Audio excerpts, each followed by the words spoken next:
Hi guys, it's me, Inday na inyong buhay, Charis.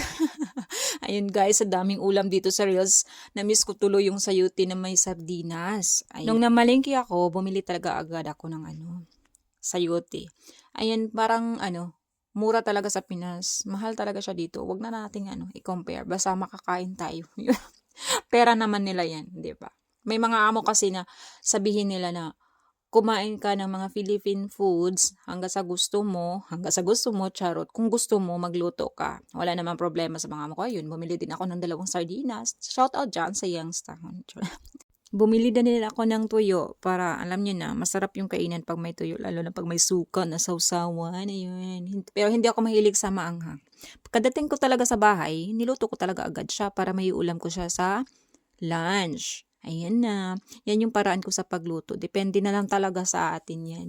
Basta makain natin, walang problema. Basta nasarapan yung mga panglasa natin, walang yan. Wala nang maarte ngayon sa panahon ngayon, di ba?